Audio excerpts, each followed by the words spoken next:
Christ est vainqueur. Bon, ok, c'est vrai que ce n'est pas toujours facile à croire.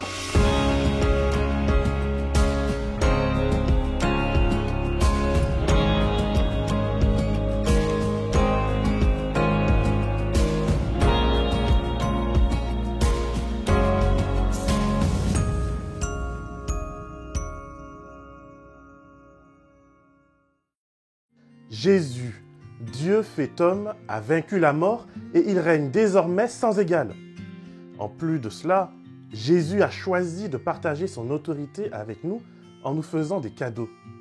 Ces dons nous équipent et nous permettent d'agir comme ses représentants et comme ses ambassadeurs. En son absence temporaire, nous agissons en porte-parole et nous le représentons auprès du monde. Je suis vraiment reconnaissant de la confiance qu'il nous donne. Et en plus, ce qui est intéressant, c'est que Jésus nous a donné suffisamment de dons pour que chacun de nous puissions nous y retrouver. Personne n'est laissé de côté. De plus petit au plus grand, Jésus veut nous voir collaborer avec lui. Certains ont servi son royaume comme apôtres, c'est-à-dire qu'ils ont été les témoins de son ministère, de sa mort et de sa résurrection. D'autres servent l'Église de Dieu comme prophètes, ou encore comme évangélistes ou comme enseignants. Mais trop souvent, nous faisons de nos dons notre identité, alors que Paul nous rappelle que ces dons ne sont que temporaires.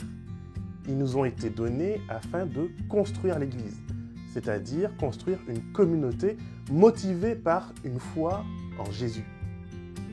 Une fois que cette Église sera parvenue à l'unité, ces dons n'auront probablement plus aucune utilité.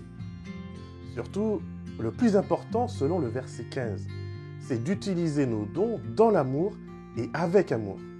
Car l'amour divin est bel et bien la finalité de notre cheminement avec Christ. Pour approfondir ce sujet, je t'invite cette semaine à étudier Éphésiens, le chapitre 4 et les versets 11 à 16. Bonne étude et à la semaine prochaine pour un nouvel épisode de Parole en Action.